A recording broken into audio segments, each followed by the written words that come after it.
So, should you late pledge Darkest Dungeon? Let's talk a little bit about what Darkest Dungeon is and whether I pledged or not. And so Darkest Dungeon, it was a video game. It's a video game made by Red Hook Studios. I believe it came out in 2016 and it sold quite a few copies, 4 million copies plus DLC. There's lots going on, 8 million total copies maybe, or 4 million plus 4 million DLC, I don't know, but it sold a lot. And it was a great game. I have played the video game a lot. I play a decent amount of video games. Probably too many video games for a 42-year-old adult male with a wife and 2 kids in a house. But hey, that's just me. I've been playing video games since the Nintendo days and Dragon Warrior and the original Sega and Phantasy Star. Anyways, so great video game, has a ton of cool mechanics that I hadn't seen in other video games before. There's a stress system, so essentially you're a party of adventurers and you're going down into a dungeon and you're fighting monsters, you're collecting loot, stuff like that. You have different classes. You take those classes, you go back to the town kind of scenario situation thing, and you upgrade, and you can upgrade the town and you can level up your guys and choose different abilities, stuff like that. And the stress system is what I really thought was amazing. The combat was really good too. It's a side-scrolling combat kind of style, and I thought it was, just stress layered on with the actual positioning. So you have to use abilities in different positions. So you've got, characters lined up from left to right, or right to left, whatever you want to call it. It's really right to left. And then you can only use certain abilities in certain positions. So you may be able to use an ability only in positions 3 and 4. And if you're in 1 and 2, you have to waste a turn to move back into the right position to actually use that ability. That combined with stress, so you get all these sorts of disorders. You get a crazy amount of disorders. You can become paranoid and, become afraid of the dark, and all these things have effects on how you play. And so it was a really great game, and that's what initially drew me to the board game. It's also created by a pretty solid company overall, although they do have some problems, which we'll get into later. Mythic Games is by no means a perfect company, but they have created a lot of pretty big games, and they are generally regarded as, a fairly straightforward company and a good company overall. But yes, they have had quite a few problems. And so if you're thinking about backing, make sure you watch to that part, because I think some of the things I talk about there are going to influence your decision. So let's talk about why I backed.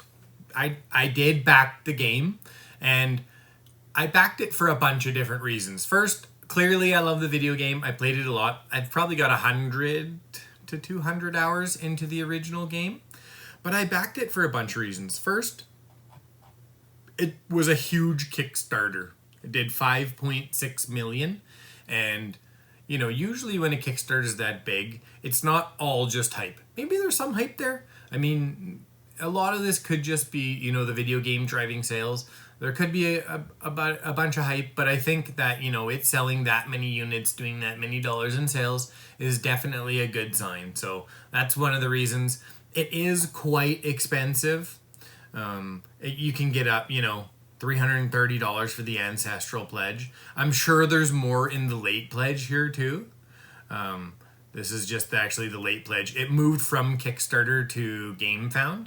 So now it's on GameFound, and it's got, a ton of different things you can buy. So just be really careful when you're buying that you make sure, you do the most cost-effective way. Okay, so first reason, or second reason, I guess, technically, because, the first reason is the video game. Second reason is that Alex Radcliffe at Board Game Co., he's one of the guys I follow. He's a big Kickstarter guy. He does tons of coverage, tons of videos. He's kind of a content monster. He has a site where he sells used board games and buys used board games. He says it's going to retain its value. So one of the reasons I thought maybe it's just hype and the game's actually going to suck. I don't actually believe that, but that's a possibility. So maybe it actually sucks, but if it does, it's going to retain its value according to Alex Radcliffe from Board Game Co. And because he's so in tune with the Kickstarter scene, and he has a company that literally buys and sells used games, I feel like I want to believe that. So I think there's minimal risk that if you get it and you're like, I hate this game so much, I think that the risk is going to be fairly low. Next, miniatures are really good quality. Like, they're quite detailed. Mythic has done a lot of games with miniatures. Here's the musketeer that you get for free if you back the Kickstarter. Only during the campaign, apparently. It's one of those things, one of those marketing things. They've got to try and force you into, FOMO, right? No, you don't get the musketeer. I hate stuff like that, by the way. I think it's really annoying. It's part of the game. I mean, it's part of the Kickstarter game, but I don't really enjoy it. Tons of minis. Like, I don't know exactly how many minis, but there's got to be hundred plus. I'm not 100% sure. I didn't go and count. There, 72 in the core box, right? And then, when you get into all the other pledges and stretch goals and stuff, clearly a lot more. Here's 36 more in the Crimson Court, which is an add-on. So, yeah, there's a ton of minis. They're really good quality. I love minis, although I suck at painting them. Actually, I'm trying to learn how to enjoy painting minis. I don't know, anyone who's a painter out there, got any hey, here's a super awesome basic beginner tip, make sure you go ahead and comment below. And I do love the theme of the game. So the next reason I backed is I love the theme.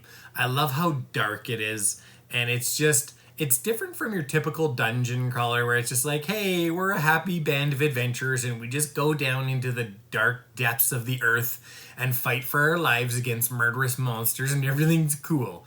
You actually have consequences to, putting yourself through that kind of stress, right? Like, just like you would in real life. If you were having to battle for your life on a, fairly continuous basis, it's going to be hard on your mind. I mean, most people, they don't like having to fight for their life. Anyways, the theme is really nice and dark. I love dark kind of stuff. I love, dystopian. I love dark stuff. I mean, I just am. I'm not a dark person, but I love dark stuff. Although I don't like horror movies.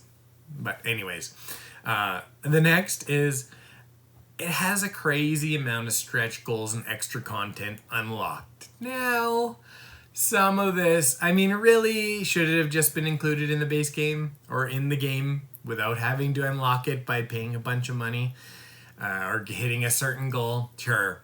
But it did unlock a bunch of cool stuff. Lots of stuff in here that was unlocked via the stretch goals. And so that was another reason I backed, is just there's a ton of content. There's an absolute ton of content in this box. I think that it's expensive, but I think you're going to get a lot of playtime out of this game. You're going to get a ton. And so, your $1 per hour, and that's how I always think of things, right?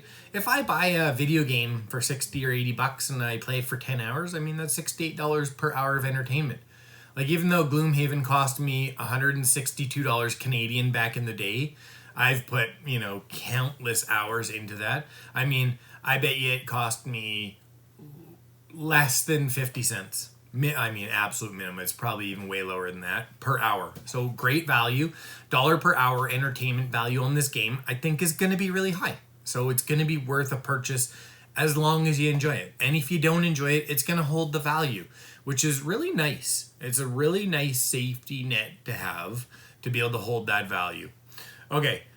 It also looks very difficult. The game was pretty difficult, although once I learned it, I was steamrolling pretty damn hard. Although there are some bosses that can sometimes catch you unawares, and I have had some runs that have gone a little bit sideways on me, but I don't think I've ever party wiped. Yeah, I don't know if I ever party wiped just in a regular dungeon or whatever. I pretty much always made it, even though people come out, full of disorders and phobias and maybe really low hit points. And I have lost people, right? Like one of the guys, you knock on death's door essentially when you get too low, and then, there's a percentage chance each time a monster hits you that you'll die, your guy will die permanently. I don't know if that mechanic is reflected in here, but I think, and this is my last point around why I bought the game, it looks like a faithful representation of what the game actually is, the video game actually is. It looks like they've tried to incorporate a lot of the mechanics. You know, they've got all the positioning mechanics still where you can only use abilities in certain positions, but they've expanded on that for the board game space, and they've made it so that there's like an actual dungeon board for you to explore, and there's a position board that tells you what kind of abilities you can use at what time. So you're kind of managing real space and this, you know, side scroller 2D space to determine whether you can use abilities or not. So yeah, that's it. That's it for, you know, kind of why I backed the game. There's quite a few reasons why I backed it, and you know, just overall, I think it's a good package, but there are definitely some issues with this game. The first is that because of COVID and because of the shipping situation, and I don't know what this will look like, you know, when it's actually time to ship, but if they've got to, you know, determine costs, right? Like if you're late pledging now, they're essentially determining that shipping cost based upon what the state of shipping is in the world at this point in time. And so shipping may be ridiculous. And then you add VATs on top of that.